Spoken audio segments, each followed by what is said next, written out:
Comment apprécier sa dépendance affective et ne plus en faire un ennemi. Bonjour à toutes et à tous et bienvenue. Si vous ne me connaissez pas, je suis Esther Valentin, je suis coach en développement personnel et spécialisée en vie relationnelle et plus particulièrement en vie sentimentale. Et aujourd'hui, je vais vous parler de la dépendance affective mais avec une autre approche. Parce que vous entendez tout ce qui est négatif, vous entendez beaucoup de choses sur la dépendance affective, je pense, je le suppose, parce que moi-même, je vous en parle beaucoup. Mais aujourd'hui, je vais aussi parler de l'autre extrême, c'est-à-dire qu'il va être nécessaire de savoir l'apprécier. Quand je dis apprécier, c'est en tout cas ne pas la rejeter. Parce que rejeter ce qu'on reconnaît comme comportement dépendant affectif chez soi, ça ne va pas être une solution.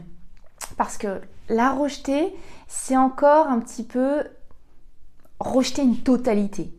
On va être dans le rejet de nous, on va être dans l'évitement de quelque chose. Donc déjà, quand on est dans le rejet de nous, ça veut dire qu'on rejette aussi les points forts qui se cachent derrière notre capacité à avoir développé cette stratégie, ce fonctionnement de dépendance affective, ce symptôme de dépendance affective. Et donc on est en train à la fois de rejeter les points forts, on est aussi en train de vouloir éviter la dépendance affective. Et la base de la base, tout évitement nous conduit à y aller encore plus fort. Quand on veut éviter quelque chose, on y fonce. C'est comme ça et ça marche pour toutes les choses de la vie. Du moment qu'on est dans l'évitement, c'est qu'on est en train, inconsciemment, d'y accorder de l'importance.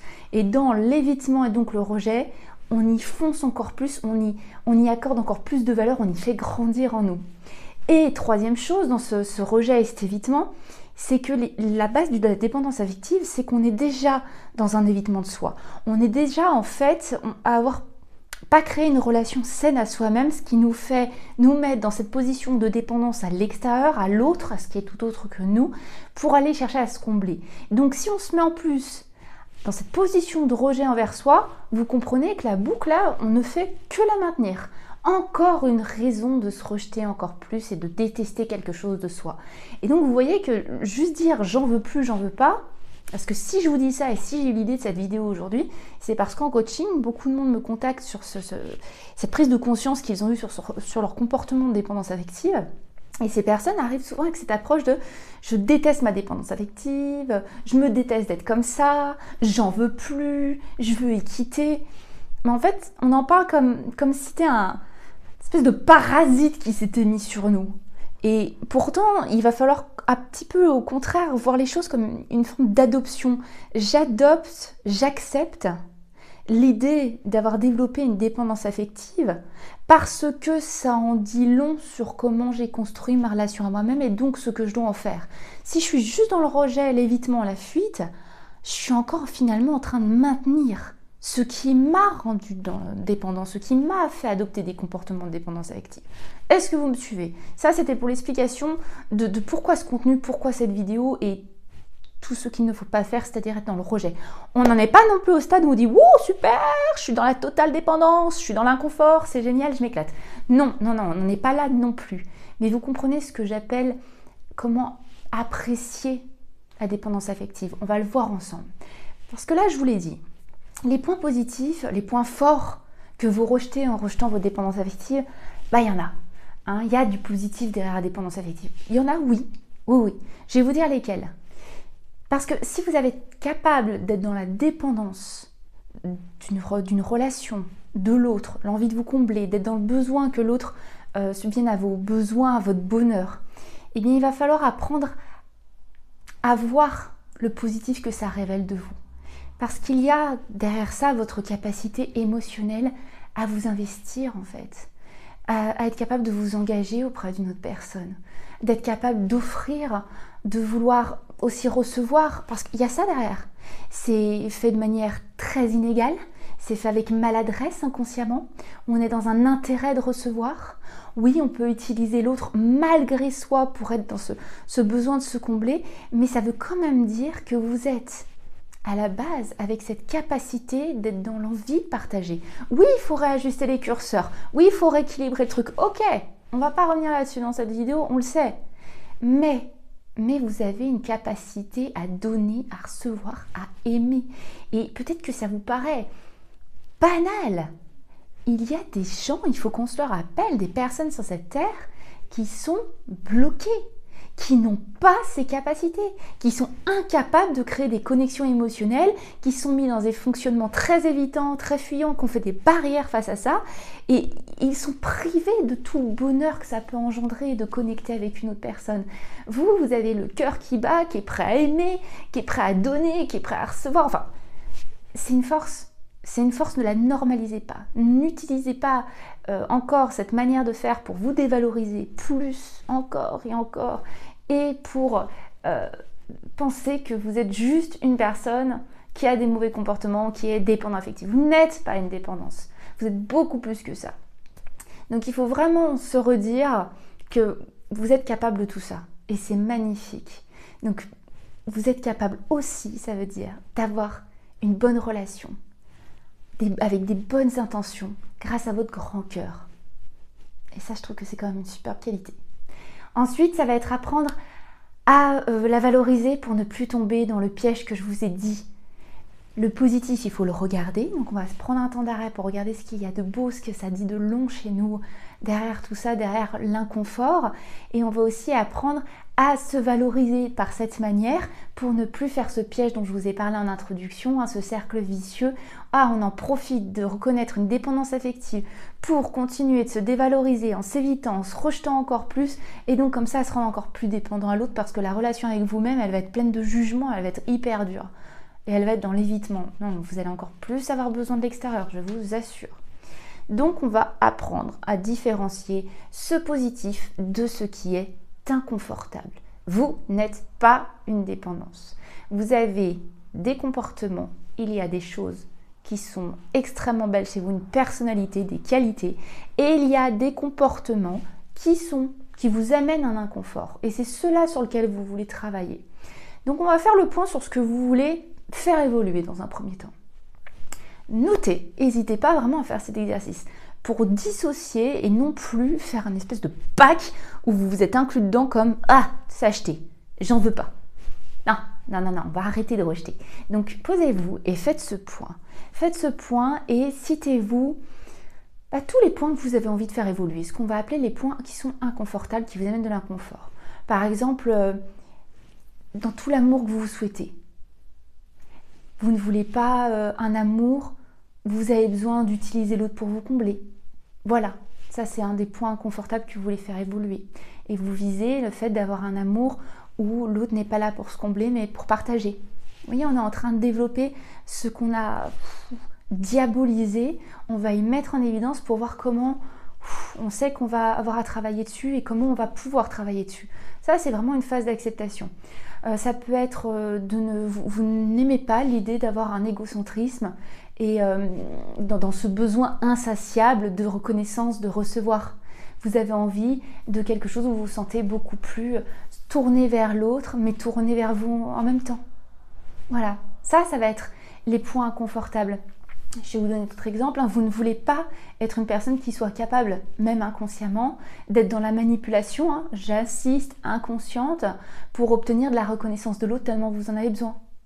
Et vous pouvez le retravailler en disant je veux finalement avoir une relation saine avec des comportements sains et je ne veux plus jamais aller à l'inverse de ce que j'essaye d'obtenir. Je ne veux plus moi-même avoir des comportements de manipulation, même inconscients soient-ils, et vouloir une relation sereine. Là, vous voyez, on commence à mettre vraiment des points forts, négatifs certes, en avant. Mais on dissocie de vous entièrement, de votre tout, et des parties qui vous conviennent chez vous. Et ça peut faire du bien parce que on s'apaise, en plus on se recentre, on focus sur des choses qui sont plus inconfortables, et on arrête de faire, je reprends ce mot, diaboliser notre être en nous disant « j'ai une dépendance affective, c'est terrible, je souris. Ça va pas, je sais pas comment faire, je sais pas comment en sortir. » Oui, plus vous allez vous amener un problème qui est lourd, énorme, qui vous inclut entièrement, plus je vous assure, et c'est normal, vous savez pas par où commencer. Donc on fait ce point sur les points négatifs. Ensuite, on va devoir le faire aussi, comme on l'a vu précédemment, sur les points que vous voudriez valoriser. Et oui, quel bel exercice pour une personne qui se sait dépendante affective. Travailler sur des points sur elle qu'elle veut valoriser. Je vais vous donner un petit exemple. Comme je vous l'ai dit au début, voilà, j'y réfléchissais, mais en fait, je vous en ai déjà donné au début sur ce point-là. Je suis quelqu'un qui est capable d'aimer. Je suis quelqu'un qui n'a pas peur de l'engagement. Je suis quelqu'un qui n'a pas peur de m'imaginer, de me projeter avec une personne sur le cours d'une vie. Il y a des gens qui ne sont pas capables de ça, l'engagement, ça les dépasse. C'est juste des exemples. Je veux que vous alliez écrire les vôtres, les points inconfortables. Donc, là où vous pouvez donner votre attention pour commencer à travailler dessus, les points que vous voulez garder, qui ne sont pas à rejeter, parce qu'ils ne sont pas inconfortables, parce que ça vous plaît ces capacités en vous. Il faut les reconnaître. Apportez-vous cette appréciation de vous-même. Vous en avez tellement besoin. Et le troisième travail, ça va être donc de faire un nouvel objectif. Vous avez vos points forts, vous avez vos points positifs, et ça vous permet, voilà, comme je vous l'ai dit, de focus sur un petit peu plus le travail que vous avez envie de vous apporter. Je vais vous donner un exemple. Je veux garder ma capacité d'aimer fort, mais dans un amour sain, dans l'envie de l'autre et plus dans le besoin. Vous voyez, j'ai repris, hop, mes points forts, mes points inconfortables. Je sais que je suis capable d'aimer vraiment fort et intensément. J'ai pas envie de me priver de plus ressentir ça. C'est horrible. Mais je veux plus le faire dans une démesure où c'est au détriment de moi et où j'en souffre. Je veux retrouver cet équilibre. Donc je veux garder ça, mais je veux travailler ça. Voilà ce que ça va donner. Et mettez-vous ce résultat positif parce que vous savez que c'est par là que vous allez aller. Je vais vous donner un autre exemple. Je suis fière de ma capacité à m'investir. Je veux la maintenir. Je veux la maintenir dans ma vie amoureuse. Je veux la maintenir dans une relation future ou dans ma relation, dans une relation en tout cas qui le mérite. Et en faisant grandir ma valeur personnelle, non plus en me dévalorisant. Wow. Là, c'est fort. C'est fort, mais je veux que vous trouviez vos termes. Je vais vous donner un dernier exemple pour être sûr que ça puisse vous guider et que vous puissiez faire cet exercice. Je suis fière de me concentrer sur le nous, d'être capable de pouvoir m'intéresser à la relation pour la faire grandir. Et je suis en train de faire évoluer ma concentration sur mon je, sur moi. Donc c'est-à-dire que je veux maintenir cette capacité que j'ai de pouvoir me concentrer sur la relation. Parce qu'une personne qui ne sait pas se concentrer sur un nous, qui arrive qu'avec son individualité, son jeu, un point c'est tout, c'est comme ça ne fait rien grandir non plus. Mais vous savez que vous devez retravailler sur votre je, votre moi. Donc là, vous reprenez cet exercice. On dissocie, on ne dit pas juste je veux plus être dépendant, je veux plus être ci, je veux plus être ça. Allez exprimer clairement quels sont les points inconfortables. Faites-vous aider par les vidéos que vous regardez ou les descriptions de ce qu'est l'amour sain et des moments inconfortables de votre quotidien. Allez creuser ce qui ne vous plaît pas, ce qui vous amène de la souffrance, ce qui vous amène cet inconfort. Ensuite, valorisez aussi les points chez vous qui méritent de l'être. Et s'il vous plaît, ayez de la bienveillance et de l'indulgence. Il y en a des tas, des beaux points chez vous. Mais c'est un travail dans la dépendance que d'aller les reconnaître. Et vous en avez besoin. Et donc la troisième étape de cet exercice, comme les 3 exemples que je vous ai donnés, faites-en ces nouveaux objectifs. Voilà ce que je veux garder de moi, ce que j'aime et donc ce que j'ai valorisé. Et voilà ce sur quoi je veux me développer, dans quelle direction ça va m'amener. Essayez de le faire avec la formulation la plus positive possible, c'est-à-dire quand je vous ai donné des exemples, je ne pense pas avoir dit je veux plus me dévaloriser. En tout cas, si je l'ai fait, je vous invite à le refaire en disant je veux avoir une relation avec moi plus valorisante pour n'être plus que dans la recherche du partage avec mon partenaire. On essaye de la formuler plus positivement. On est en train de se montrer où on va et on arrête d'être dans le rejet de ce qu'on veut plus. N'oubliez jamais cette idée de comment fonctionne notre esprit. Si je lui dis, je pense vous l'avoir déjà dit dans votre vidéo, ne voyez pas le lapin rose, ne pensez pas à un lapin rose, ne pensez pas à un lapin rose, vous avez pensé au lapin rose. Donc si vous dites, je déteste ma dépendance, je déteste mes comportements, je déteste tout ça, vous allez faire quoi ? Déjà, vous vous mettez dans un terrain, vous vous mettez dans un discours interne qui est franchement pas très sympa. Moi-même, j'aurais envie de me fuir si j'avais ce genre de discours hyper dévalorisant et pas sympa sur moi. Si je me réduisais à si peu de choses, c'est pas du tout encourageant. Et l'être humain évolue dans des environnements encourageants. Il n'évolue pas dans des environnements décourageants. Donc déjà, et en plus, À quoi dire de plus que vous ne devez plus être la personne qui vous dévalorise? Si la dépendance affective est quelque chose que vous avez reconnu en vous, si en tout cas ne serait-ce que quelques comportements vous amènent dans l'inconfort, ce ne sera plus en vous dénigrant et en vous rabaissant que vous allez en sortir. C'est tout le contraire, le travail de la dépendance affective. D'ailleurs, pour ce travail, et pour ne pas prolonger encore cette vidéo parce que je pourrais en parler pendant des heures, je vous mets le petit e-book juste en dessous en barre de description sur la dépendance affective et n'hésitez pas. Lui, il est gratuit et téléchargeable immédiatement, donc franchement, allez-y. Mais vous avez aussi une formation qui est beaucoup plus poussée sur le sujet où vous connaîtrez tout le comportement de la dépendance affective, d'où elle naît, comment on s'en libère pas à pas. C'est intégré. Ce que je vous parle là dans ces vidéos sont intégrés, ces notions sont évidemment intégrées et ça va beaucoup plus loin parce qu'on est sur une formation de plusieurs heures qui est même à faire sur plusieurs semaines voire plusieurs mois, c'est ce que j'encourage à faire, où on développe sa maturité affective pour aller vers l'amour beaucoup plus sain, épanouissant et complet. L'amour véritable comme j'aime l'appeler. Donc n'hésitez pas, pour mes formations, elles sont toutes disponibles sur mon site web à la page formation. Donc j'espère vraiment que cette vidéo vous a plu. Si c'est le cas, n'hésitez pas à la liker, n'hésitez pas à commenter, ça me fait toujours très plaisir. Et vous le savez très bien, de mon côté, je ne vous lâche pas parce que je vous retrouve très très vite pour une prochaine vidéo. À très vite. Bye bye.